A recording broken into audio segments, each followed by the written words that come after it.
Welcome to Crunchy Stewardship. I'm Chrissy Rombach. And I'm Katie Fiola-Jones. We're cousins on a mission to honor God by stewarding our health spiritually, mentally, and physically. From ancestral nutrition and natural remedies to biblical finance and holistic health, we are digging deep into how God intended us to live. So grab yourself a raw milk latte and join us as we unpack the ins and outs of Crunchy Stewardship. Hey everybody, welcome back to Crunchy Stewardship. You are here with Chrissy and Katie once again on the podcast where we talk about all things crunchy and all things stewarding our lives for God. Today, I think I win the award for actually being the earliest one to record. We are technically still recording at our record earliest time at 8 a.m. Eastern time, but I am in Central time, which means it is 7 a.m. So I'm going to take that as a win that I got up this early to record. But, sometimes you got to do what you got to do, and that's just how it works out. So it's exciting. So today, Katie and I are going to be talking with you guys about a book that both of us read quite a few months ago that we have been wanting to do a book review about, but other episodes just ended up happening before this one. So today we are finally doing the book review that we have been waiting to reveal to you guys. It is the book Biblio Diet by Josh, Axe, and Jordan Rubin. So, but before we actually get to our book review about the Biblio Diet, Katie, this week it is your turn to share your random revelation. So go ahead. To be fair, I did actually wake up earlier than I anticipated. Both Chrissy and I are actually at our parents' house as we record this, like each of our own parents' house, which is, we didn't know that each other was going to be at our own parents' house, which is kind of funny that happened because she turned on the camera and she's like, wait, where are you? I was like, I'm at my parents' house. And I was like, wait, where are you? She's like, I'm at my parents' house, which is just wild. But the room that I typically stay in when I'm here at my parents' house, I share with Malachi. So actually in the background right now is the crib that he usually sleeps in. And he typically sleeps in until like 9 a.m., which I know is wild for a 2-year-old. But this room that we stay in here gets a little bit more sunshine than some other rooms. And so he wakes up slightly earlier, but he didn't wake up in the Mama, I'm ready to get up sense. He literally just started singing in the crib and just starts going, "Oh, MacDonald had a farm." And he's just going and going. And I'm like, oh my goodness, he's just singing. And it's 6:30 a.m. right now. Just singing away. Didn't want to get out of bed or anything. Just wanted to sing us the song of his people at 6:30 a.m. And so anyway, needless to say, there's another room or there's another bed in the house. And I think I'm going to sleep down there this evening, because I'm staying again at their house. So I'm like, don't want to be woken up to singing of Old MacDonald. It's such early times tomorrow. But it worked out fine today since we were getting up early anyway. Now I'll share with you my random revelation. I actually stumbled upon this fun fact while I was reading a homeopathy book that I'm going through right now. And it was just this one little sentence that really intrigued me, but it had to do with the phrase Mad Hatter and where the phrase mad as a hatter came from. And, for me, the Mad Hatter was always the silly rabbit from Alice in Wonderland. I didn't know that it had any other origins besides that, and actually the rabbit is kind of based on this fact also, kind of loosely. But back in the 17 and 1800s, hat makers used a mercury nitrate formula to turn animal fur into felt hats, top hats. You think about men in the 17 and 1800s, they had these funny little top hats. And then you think about the Mad Hatter, too, from Alice in Wonderland, who had a little top hat. I always thought the hatter thing had to do with the fact that he wore hats in general, but it's actually hat makers. So these men typically were working in, poorly ventilated rooms. They're constantly breathing in this toxic mercury nitrate vapor. And over time, these heavy metals built up in their brains, causing severe tremors and extreme paranoia and also hallucinations and sudden emotional outbursts. And so basically these people would go crazy. They would go mad. And back then, people didn't put it together that it was due to a mercury poisoning. They just thought that hat makers just go insane. And so that kind of gave birth to that phrase, mad as a hatter. And yeah, that was like decades before the Alice in Wonderland book was written. But yeah, it's actually kind of crazy. Oh, and then I learned too that the U.S. didn't actually ban the use of mercury in hat making until 1941. So that's this was happening in the 17 and 1800s, and mercury was still used to make, in the process of making hats until the 40s, which is wild. Kind of makes you suspicious and think about if the hat making with this process was making a lot of money, then that was probably the conflict that they were facing of do we attempt to change the process and make it better for our people and instead maybe not make as much money? That honestly, I wonder if that's what prevented that change from happening for so long. Yeah. Well, then you think about all the kind of poisonings and stuff that happen in our food, and I understand too, if it's on a very large scale, it's really hard to shift. It's like a giant boat going in one direction. It takes a lot of time and effort to go another direction. And so I can, I understand in that sense of oh, well, we know all these things in our food are harming us, but yet people aren't really doing much about it because it's a lot of time and it's a lot of money and it's a lot of effort, and they'd also lose a bunch of money doing it.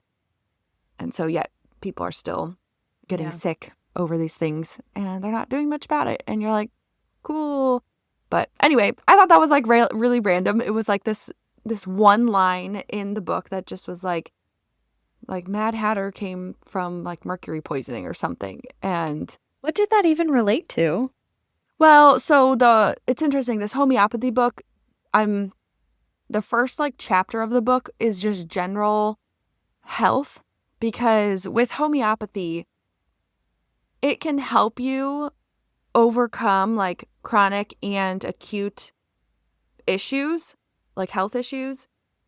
But if you don't remove the thing from your life that was provoking it in the first place, so for example, if you are having allergic reactions from a certain type of food, and then you take the homeopathic remedy and it fixes it, but then if you keep eating that food, it's kind of you're not doing yourself any favors.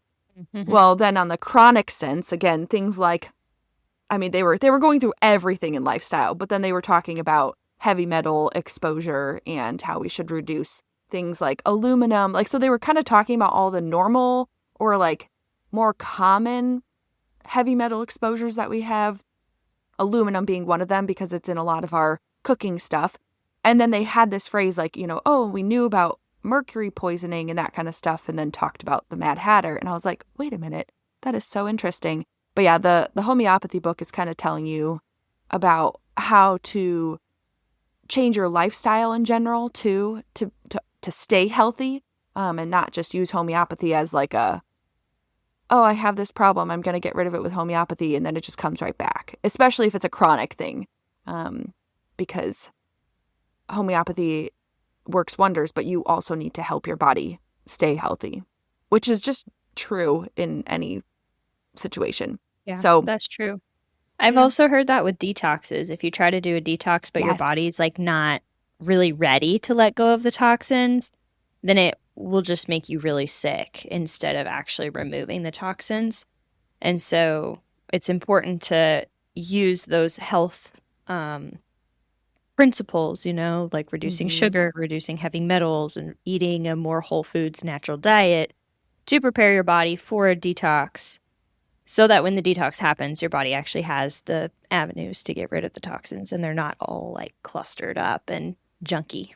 And another important thing is, to make sure that your detox pathways are opening. And so when you're doing a parasite cleanse, especially, you want to make sure you're sweating and like getting active regularly. So that way your body can start to detox a lot of that stuff. And when I was doing my 6-month program with the naturopath, if you guys have been listening to us for a while, Max and I had been trying to get pregnant for about 1.5 years. Praise God, we are pregnant now, and it's amazing. I'm so thankful. And I was absolutely, totally, well, I still am absolutely, totally against doing any sort of fertility treatments. And so I said, let's try to fix our hormones naturally by working with a naturopath and fixing our diets and getting rid of all these toxins, and try to get pregnant that way before we try to infuse my body with a bunch of synthetic hormones pretty much to get pregnant. And that was one of the things. During the 2 weeks of detox, they told us that we have to sweat every single day, which at that point was very difficult for me because I think I did my detox in maybe November of last year. And so it wasn't hot outside. Like I couldn't just go on a walk and become sweaty. Like I had to actually put in the effort to sweat because I don't sweat very much as a person in general. And so, I found that very difficult. Personal opinion, detoxes are better in the summertime so you can sweat. Yeah. So I actually started my detox from Earthley that I Parasite mentioned. one? Mm-hmm. Oh, so it's how's interesting. That going?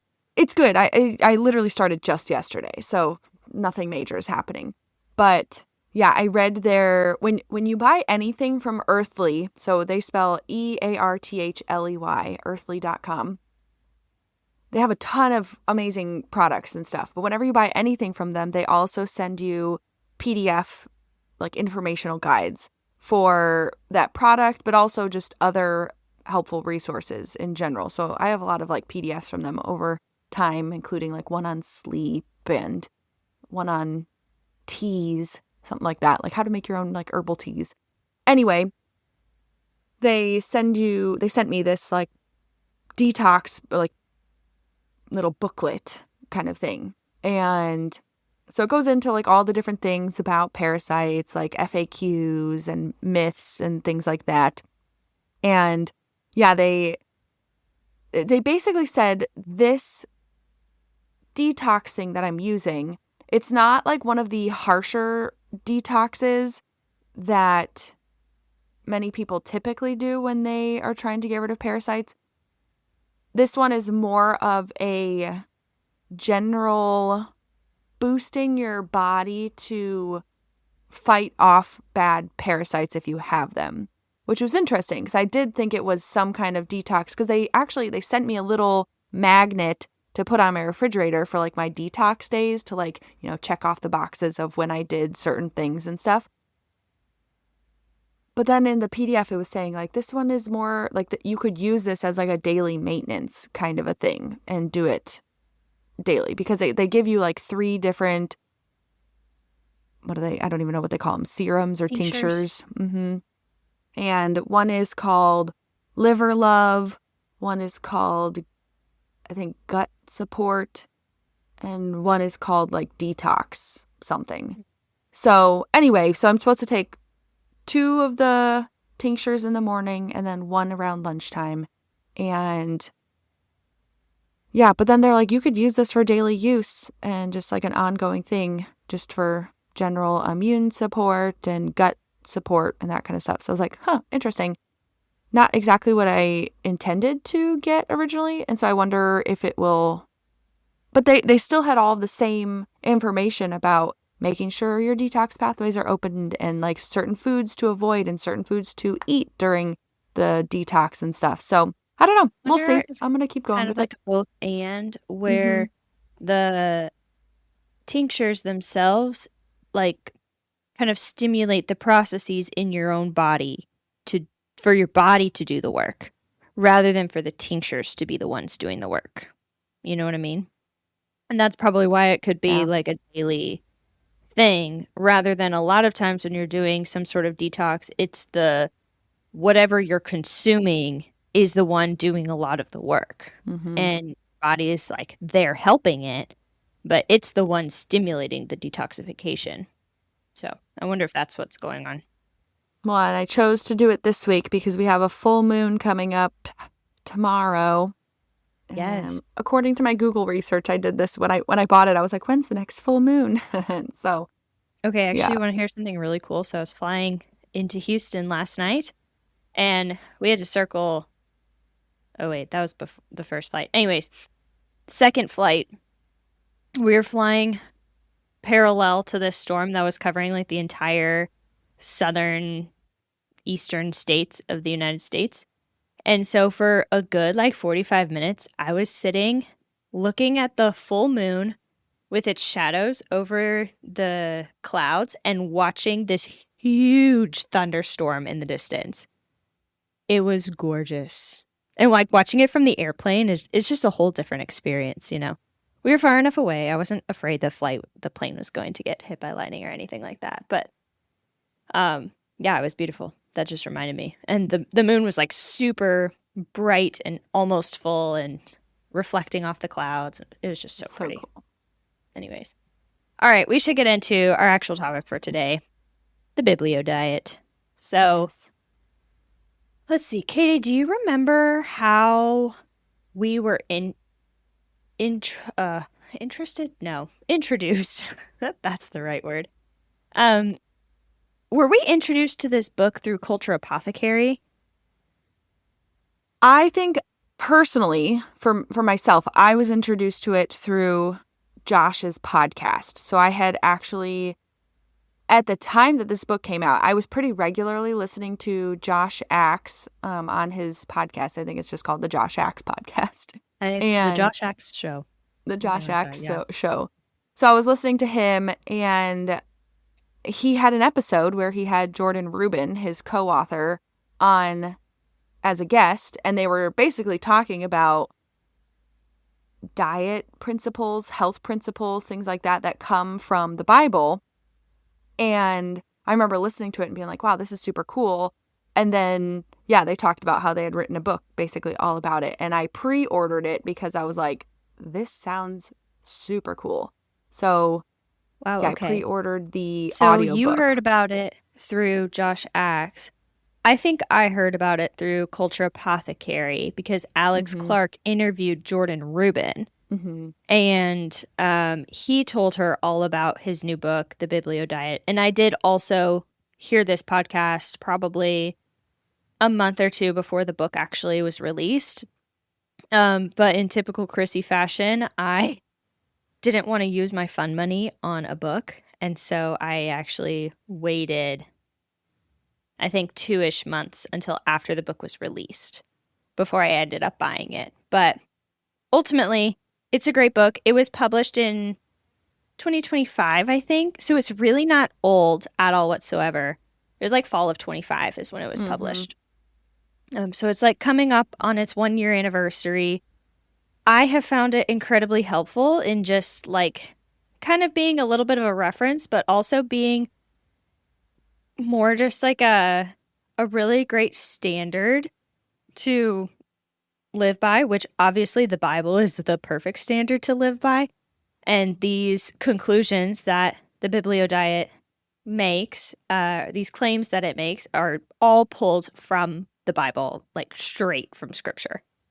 So for those of you who have not heard of this book or have not read this book, the Biblio Diet is it's not a diet, so to say, of like you have to eat this many calories and this many carbohydrates and this many grams of protein and blah, blah, blah. It's not like that at all. It is essentially examining Scripture, and it goes through the vast majority of foods that are mentioned throughout scripture in general and breaks them down into why are these foods so important to us? And you know what makes me giggle is as I got to the food chapter where it talks about the specific foods that are mentioned throughout the Bible, I got really excited about locusts because, you know, John the Baptist ate locusts and honey. And I was like, all right, what is it about locusts? Please tell me. They skipped the locusts. Yeah, you're right. They didn't actually talk about it. They didn't talk about eating locusts, which It's got to be protein. protein, maybe some crunch, a little bit of salt, I'm sure. A little bitterness, maybe. I don't know. I've never eaten a locust before, but I know someone who probably has. He grew up in the jungles of Indonesia and grew up eating bugs. So Funny. I feel like he would probably be able to tell me what a locust tastes like. But all in all, that's pretty much what the Biblio Diet does. So we are going to go through and just do a little overview, book review, things we loved about it, things we didn't love about it, give you guys kind of a synopsis about the book, not in any way to spoil the book or make you not need to read it, but ultimately to make you want to read it more, because that's our goal. Ultimately, like, these two men are amazing authors, and both of them have a really, really powerful story. So they both share their story at the beginning of the book. I don't remember exactly. Katie, do you remember their specific stories as to how they both by themselves used the principles from the Bible in order to heal? Kind of. So I know Josh Axe himself, he has kind of two stories, I think, that he shares in this book. At least two that I know of that he's also talked about in his other books. So I'll just share them, and maybe they were also mentioned in this one. But his mom has had cancer twice, and I think the first time they used kind of the conventional methods, and then second time around they started using more of these principles in this book to cure her cancer, and like it's gone for good. And then the other thing that he has, I can't remember exactly what he suffered, but he suffered something himself, and then it made him like paralyzed for a while. Oh, you're right. It was a back injury or back surgery or something gone wrong. And he was completely bedbound for like a month or two or something right after his daughter was born. Yes. And he was like pretty much almost staring hospice. And I don't think he ever talks about staring hospice in the face or like staring death in the he does talk about staring death in the face of like, this is like, I've worked so hard to be healthy and to be strong and to be there for my family, and now I have a brand new baby girl and I'm completely bedbound and cannot move. I think it was from something wrong with his back. Where his and he basically was horrible. paralyzed, so he couldn't walk, he couldn't hold his kids, and it was, and I think he was told he wasn't going to be able to walk again. And then he works through a bunch of the principles in this book, and I know that like a hyperbaric chamber was one of the things that he spent a lot of time doing. And I know that he like read a bunch of scripture while he was like in the chamber, because it's like a pressurized system, and it's supposed to help your body heal quicker and everything. But he said, and they talk about how important your faith is in the process of healing. And so he talks. He always gives lots of examples on his podcast and in his other books of how he incorporates prayer and scripture reading and meditation into his healing processes. It was a spinal infection. That's right. Mm-hmm. An infection in his spine that left him bedbound. Yeah. And the like subtitle for this book, so it's called The Biblio Diet: Live Long, Master Metabolism, Reduce Pain, Fight Depression, and Conquer Cancer with Healing Secrets from the Bible. So, I like Chrissy mentioned, this isn't necessarily all about food and eating, but it's like all sorts of health and wellness that comes from the Bible and how we can incorporate these principles into our lifestyle in order to overcome these challenges and even just to live longer, to be healthier. And they really hone in on, if I remember, like Romans 12, where, you know, we're told to be a living sacrifice, and how doing that is kind of like a spiritual responsibility. Like by being healthy is like, it's not just like a medical goal, you know, it's actually like a spiritual responsibility, and that we need to do this in order to continue to do good work for the kingdom here on earth while we're still here, instead of just being like healthy just to be healthy, or to completely forget about our body as a temple and living sacrifice. You know, we want to honor God through our daily habits the way that God designed us to, and designed the body to function. And I mean, the cool thing is that God really did design the body to heal itself when it's supported properly. And that's kind of like, you know, what I was talking about with homeopathy. It's like when we support our body and we can help it to heal itself in different stages, but it also means like changing our lifestyles to do that as well. Because if we don't support our body through our lifestyles itself, any kind of healing modalities that we try won't last long. And I do know, I mean, like in his book, I'm forgetting the name of it. And they probably talked about it a lot in this book too, and I'm just kind of forgetting. But Josh Axe specifically talks a lot about like eating like you have cancer. Like there are certain foods that are really beneficial for fighting cancers, but there's also a lot of foods that like help cancers thrive in your body. Like and sugar. So exactly, like all the processed junk out there. And he's like, why would you only eat like this when you have cancer if you could eat like this all the time in order to avoid cancer in the first place? It's like, wow, yeah, you're right. And so I've started saying this when people ask like, oh yeah, why do you eat so healthy? Or, oh yeah, I notice you don't eat a lot of junk food. It's like, oh yeah, it's for health reasons. And a lot of times people think that means, oh, we have maybe an allergy or some chronic illness we're fighting or something like that. And it's like, no, we're actually perfectly healthy. We're just eating to stay healthy. And I feel like that's like countercultural in America because people eat more like there's no tomorrow, right? It's like YOLO, eat this cake and ice cream for dinner and breakfast and lunch and all the things. Okay, And you said that, it made me think one of my favorite things that our pastor says. He says, the phrase is not YOLO, you only live once. The phrase is actually YALF, you actually live forever. So what are you going to do about it? Hey, I like that. That's good. I like that. So now, anytime someone says YOLO, you could say, actually, it's YALF. You actually live forever. And then what are you going to do about that? I love that. Well, and then I know, so Jordan, who is the co-author, he suffered something in his childhood. Did you look it up? Oh, I don't know about his childhood, but I know, like, as a very young adult in his 20s, he got Crohn's disease super bad. Okay, maybe that was, yeah. Yes. Then he was, like, college age.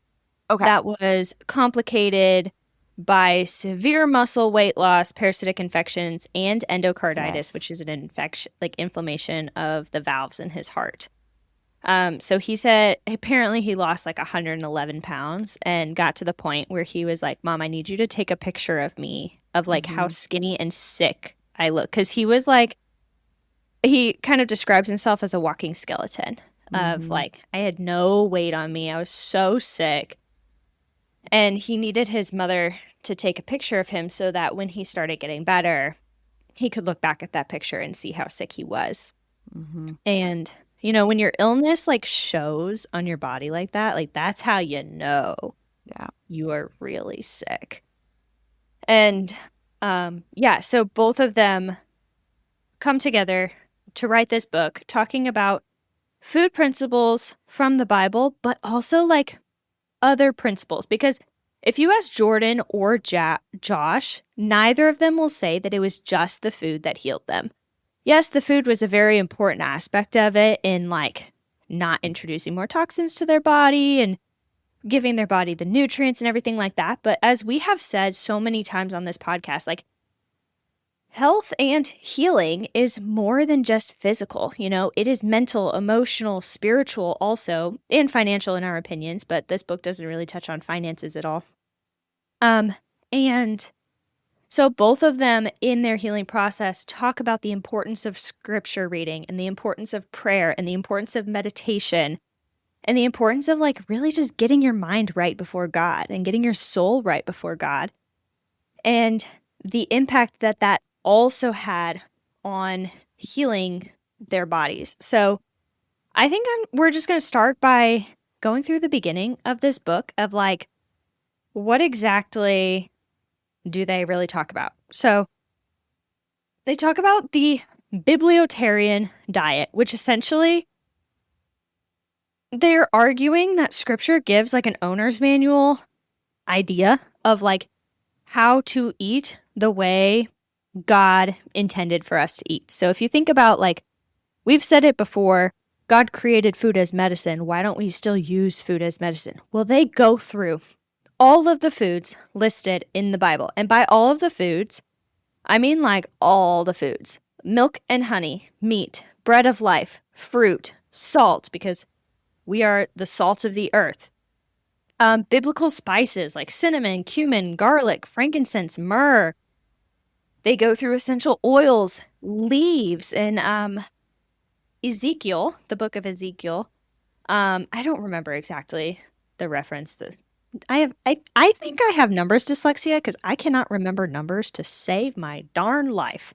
Are you talking about the book of Numbers or? No, the book of Ezekiel, but I don't remember the numbers for the reference for this verse. It was just funny because you're like, I can't remember numbers. And I'm like, you know, well, that I can't book remember that book sometimes either. is hard. It's a lot of genealogies in there with a lot of numbers. That's why it's called Numbers. But anyways, in the book of Ezekiel, it says that there would be a tree planted by a river, and its fruit would be used for food and its leaves for healing. Mm-hmm. Well, if we look at our modern, like, what do we do with fruit trees? You know, we eat the fruit, and then we discard all the leaves. But according to the Bible, the leaves of the fruit tree have healing properties to them. And so in this book, Jordan Rubin goes through his discovery on the healing properties of fruit tree leaves and how exactly the Lord revealed that to him while he was sitting in a sauna after a workout, which is kind of funny. He was just sitting there talking to the Lord, and the Lord revealed to him this amazing revelation on fruit tree leaves. Anyways, that's an interesting thing. Well, and then, okay, I have to say, so that was probably one of the most interesting parts of the book to me was like I all loved this that chapter. I think I reread that information. chapter. Yeah. And what's funny is actually right before I read this book, Wes had started eating strawberries completely whole. Like he doesn't cut the leaves off of strawberries. And he started doing this before I read the book. And I was like, you know what? According to the Bible, you're doing it right because apparently those leaves are super healthy for you. But they also, I actually implore you to try this because it actually adds something to eating strawberries. Now, I don't do it with every leaf. I usually do it when they're like smaller, not the like jumbo strawberries with the leaves that like almost cover the strawberry. Do you know what I'm talking about? It's like the genetically modified ones. But if you get like the small, cute, like just homegrown backyard kind of strawberries or just organic ones that are usually smaller, the leaves are also smaller typically. And so you pop them in your mouth. They kind of have like a minty flavor to them. And so when you eat it, it's like a strawberry and then like a slightly minty undertone. And it's actually really good.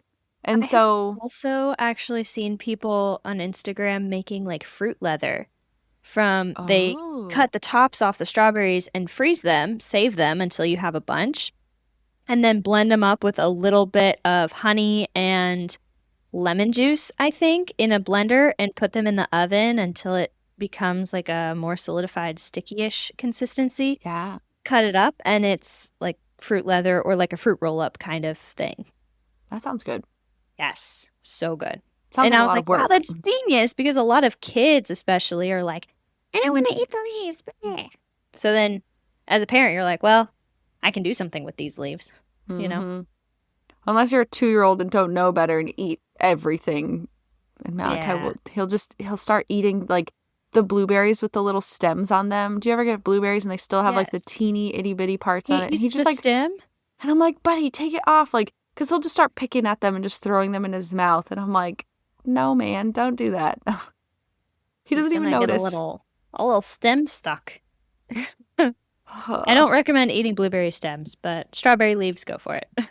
Now, another interesting thing. So Josh and Jordan started a company that they started basically planting, or okay, actually, maybe you could Google this because now I'm forgetting if they've actually started like a fruit company and they're collecting leaves, or if they're asking for the leaves from already. I'm pretty confident they have a whole like multi-100 acre orchard in Tennessee.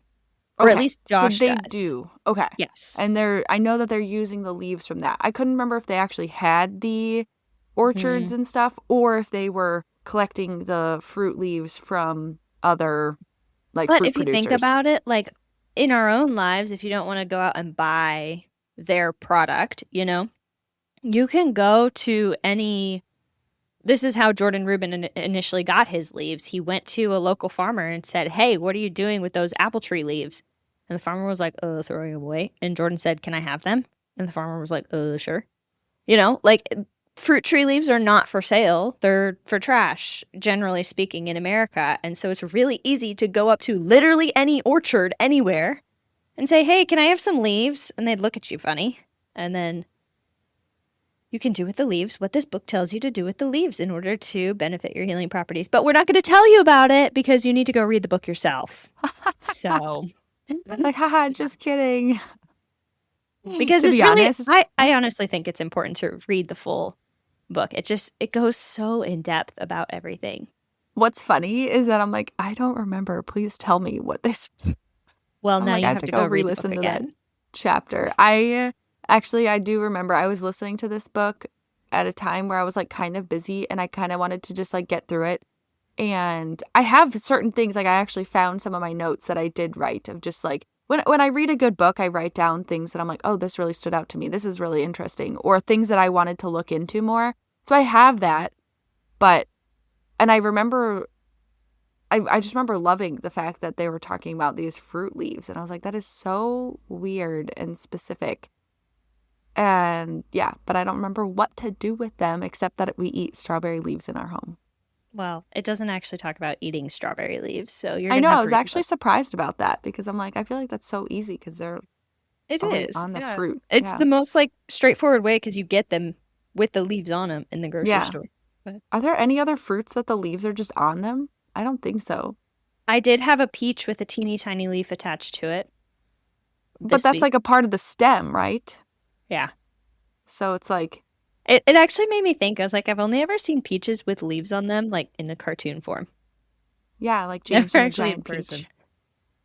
So funny.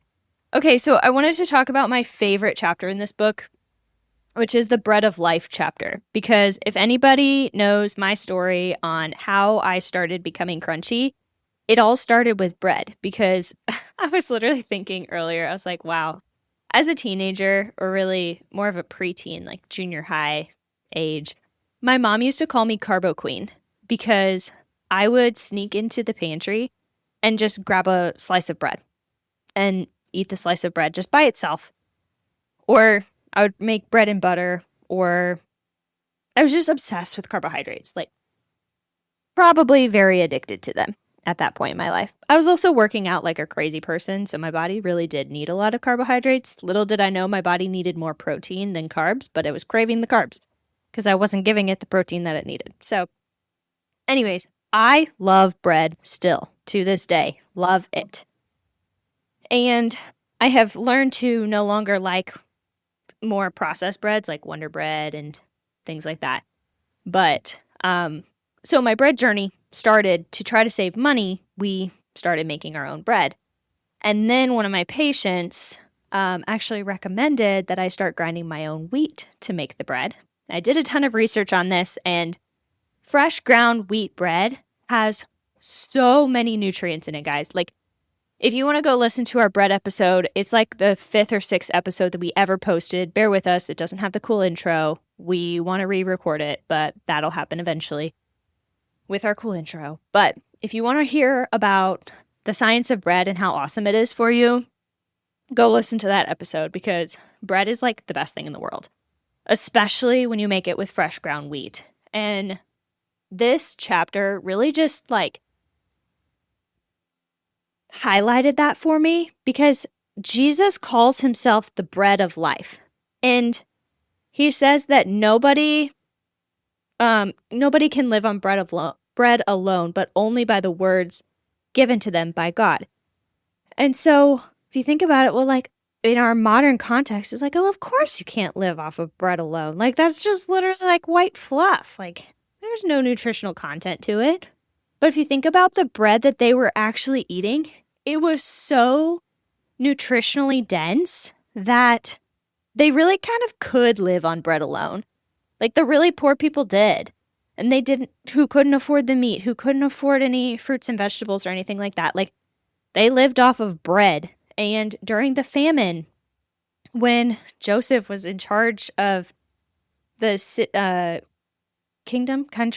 country of Egypt, the people during that famine time lived off of bread alone. And so that would have been such a like countercultural, mind-boggling statement for Jesus to say, you cannot live off of bread alone, because the people of the time would have been like, well, yeah, you can.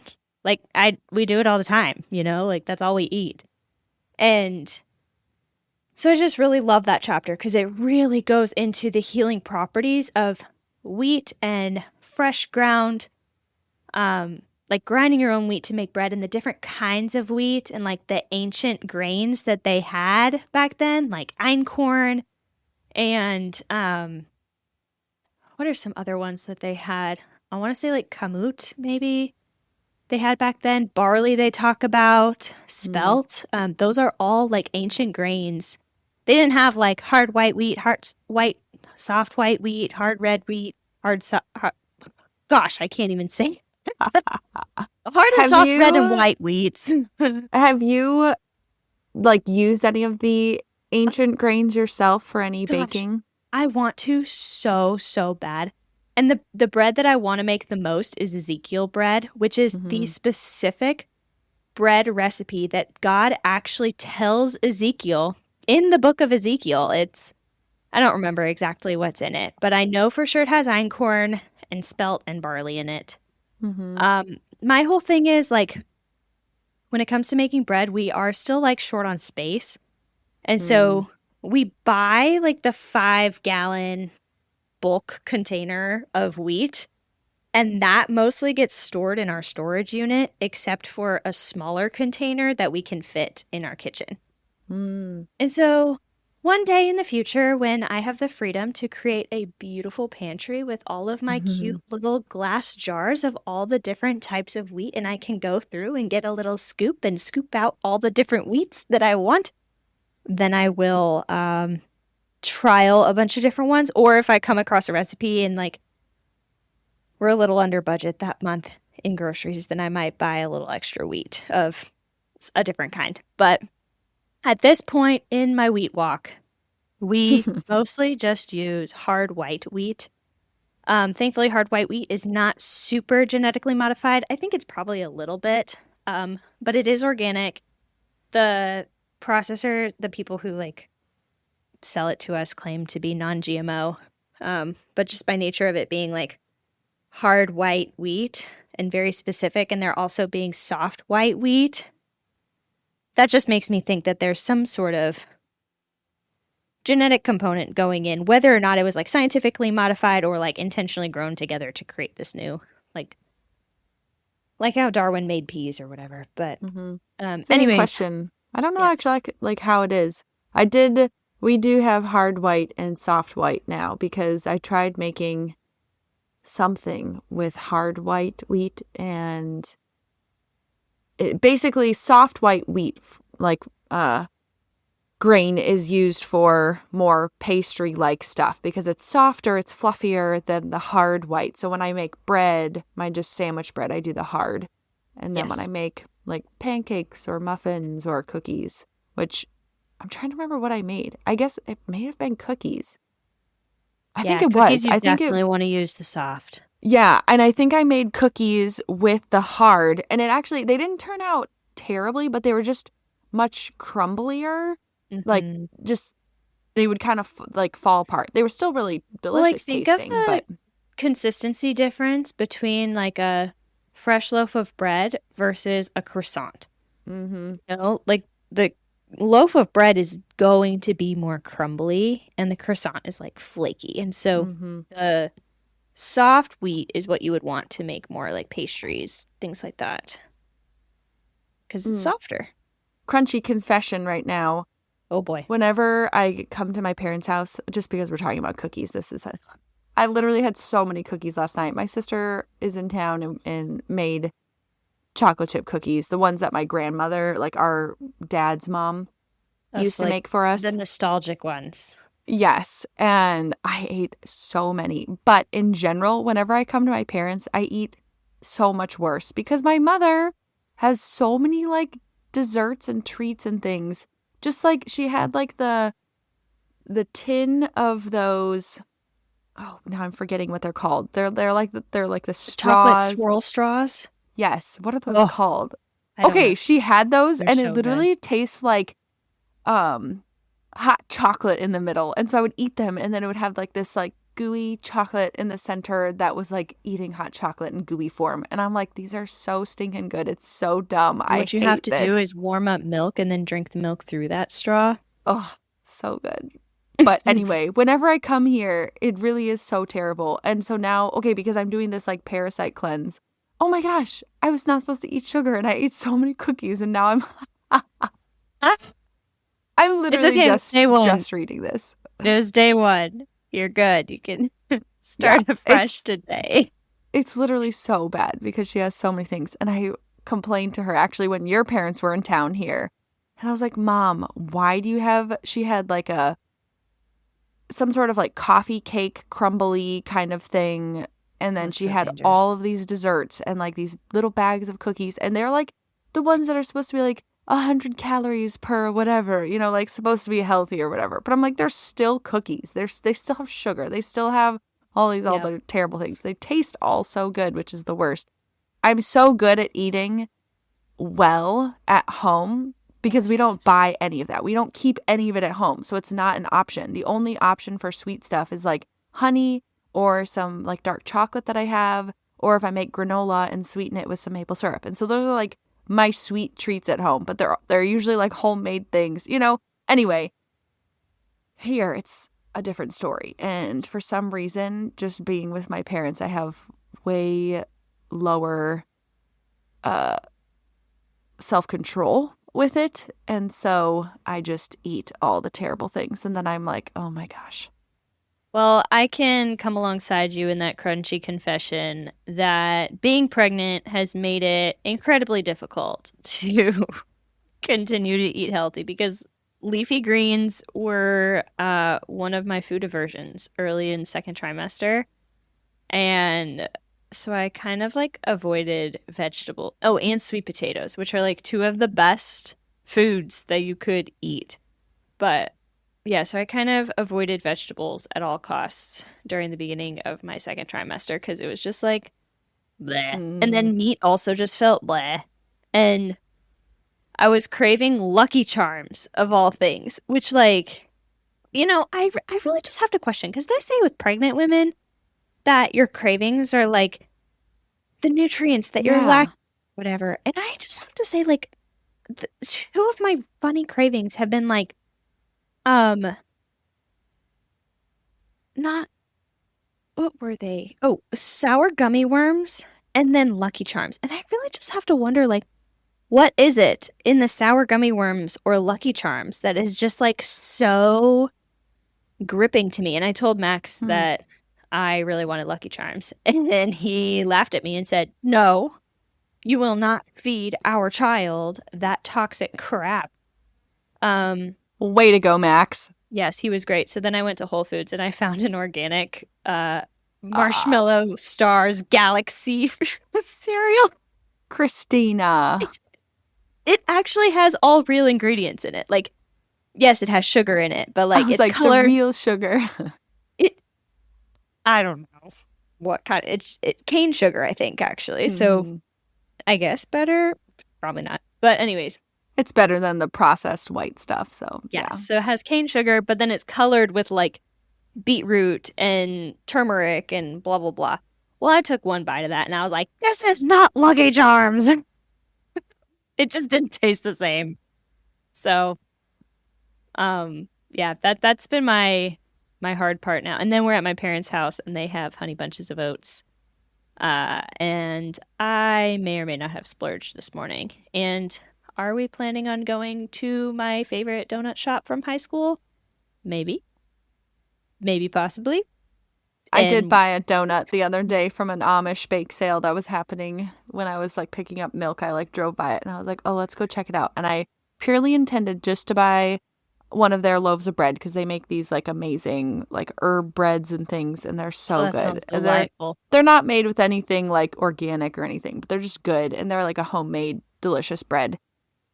But then of course they had dollar donuts and they were like fresh made, homemade, like right there. You could just tell they're not the like processed like Dunkin' Donut kind of a donut or donut shop kind. They're like, they were so good. Oh my gosh. Okay, that's different though. Yes. So all of this to say, not Katie and great. I are sharing our crunchy confessions just to say that this crunchy lifestyle and eating by the Bible, eating by the book, quite literally the book of life, is a process and nobody's perfect. And there are times when we eat processed foods and there are times when we completely steer clear of processed foods. And that's just the reality of being human, is we don't have to be perfect. And we can, I would say, so long as your efforts are there. Like reading through the Bible, it talks so much about the intentions of the heart and the intentions behind your actions being more important than the actions themselves. And that truly is so important when it comes to health, because when you are incorporating healthy eating, exercise, a healthy mindset, prayer, scripture reading, when you're inviting the Lord into your health journey, like there is freedom to mess up. God is not a God of like, you must be perfect and you must meet all these criteria and then maybe I'll accept you. No. God is a God of mercy and grace and forgiveness, and He has forgiveness for us, which gives us the ability to have forgiveness for ourselves and for others around us. And so I just want to encourage you guys, when you have a hard day and you're craving Lucky Charms or a donut or something like that, maybe you can always find the healthier alternative, which is always best. And it's always best to practice self-control and to say no. But ultimately, there are some days that is just not a reality because our self-control is different each day. And the Lord is our strength. And so we can pray and we can turn to Him and ask for strength. And we will still fall short. There will be days where we will fall short, and that is okay. And you know what's great is there are new mercies every morning. And every morning we get to start over and say, okay, today is the day. I am going to eat healthy and I'm going to honor the Lord with my body and I'm going to eat the foods and live the lifestyle that God intended for me to live so that I can steward my body well for His glory. Because ultimately, that's the whole purpose of us being here, is like we are here on earth for our joy and for the glory of God. And so if you want to talk more about that, we can talk about John Piper and his theology on joy and the glory of God in another podcast episode. But I do want to talk on the last few chapters of the Biblio Diet before we close, because it brings in those other lifestyle changes, so to say, that we talked about that's more so than just food. So the last few chapters talks about exercise and mindset. And so exercise, of course, like if you think back to people in biblical times, They had to walk everywhere. They had to till the soil themselves. They had to knead the bread themselves. They had to carry the water on their heads by themselves. They just had a much more physically laborious lifestyle than we do. And so it makes sense then that the Bible wouldn't really harp on exercise very much, because God's people were very active in just their natural way of living. But now we have machines to do all this work for us. And so we are just not nearly as active as our ancestors were. We are very sedentary. And so it's so important for us to be working out, using our muscles, training our muscles, because the more we use and train our muscles, the stronger our bodies are going to be, and the more our bodies are going to be able to fight off illnesses. You know, like strength training has proven to increase immune systems. And so this is so important, which I have to say, like, yes, we had Crunchy Confessions just a few minutes ago, but Crunchy Celebration, I worked out for the first time since being pregnant this week. And let me tell you, it was so hard. If anyone's following us on Instagram, you saw I posted it on, what day was it? Yesterday morning. So Monday morning this week, I worked out. And before getting pregnant, I was squatting I was squatting 45 pounds. Like, I wasn't super bulky Hulk, you know, but I was able to squat the bar with no weight on it. Max tried to put weight on it. I hated him when he did that. Or I hated it when he did that, not him. It. But I could squat like 45, 55 pounds, whatever. I was doing air squats yesterday, and it killed. I woke up this morning, I was like, oh my gosh, my legs are so sore. And then I was lifting 5-pound dumbbells. And I woke up this morning, I said, oh my gosh, my arms are so sore. So with that being said, I feel like I'm starting over from absolute zero. And then this baby's going to be born, and I'm going to start over from zero again. And that's just the reality of being a mom and learning how to care for your body while having a baby. Exercise is so incredibly important for maintaining our immune systems and our functional abilities to actually move our bodies well and to be effective in doing work for the glory of God. So that's one thing that they also go through in this book. And then they talk about mindset medicine. So both Josh Axe and Jordan Rubin talk about their mental practices that they did and spiritual practices that they did while they were healing. I want to say it was Jordan Rubin who actually went through and did like a full, I want to say it was like 6 hours a day of prayer and going through and finding all the people in his life who he hadn't forgiven and forgiving them and having good conversations and rebuilding relationships and really just diving into the theology of forgiveness and applying it to his life. And let me tell you, as one who has practiced forgiveness in the past and it like also been challenged by forgiveness, it is a hard discipline. But the Lord does call us to forgive just as we have been forgiven. And so that is one thing that's also super healing, because ultimately holding a grudge only affects the person who is holding the grudge. It does not really affect the person that the grudge is being held against. And so, just take that into account. They also talk about like having a positive mindset versus a negative mindset. And there are studies behind people with a positive mindset. They just tend to be healthier overall because that negative mindset creates a lot more cortisol and stress in our bodies, which goes against our body's natural healing abilities. And so the positive mindset helps us to be able to de-stress and get rid of that cortisol and stress hormones and everything like that. So very important to go through. I would just encourage you guys, read this book. It's just so thought-provoking. It goes through so many intentional, really, really good things to apply to your life and takes like the Bible, which people say is a manual for life, and like, but quite honestly, it's really hard to read the Bible and be like, do this, don't do this, do this, don't do this. Oh, but now we have a bunch of Jewish laws? What? You know, so it can get kind of confusing at times of like, what should I do? What shouldn't I do? Like, is this Old Testament, New Testament? Are we still doing this? I'm not quite sure. Anyways, this book does a really great job taking those principles from the Bible, applying them to our real life. And the best part about it is at the end of the book, it comes out with action steps. So it helps you to actually create a Biblio eating plan. So it gives you a 7-day meal plan, including breakfast, lunch, snack, and dinner, a grocery list, and different ways that you can implement these things in your life. It gives you some recipes, which one thing I have to say, Josh Axe is just so good about that, of like including recipes at the end of his books.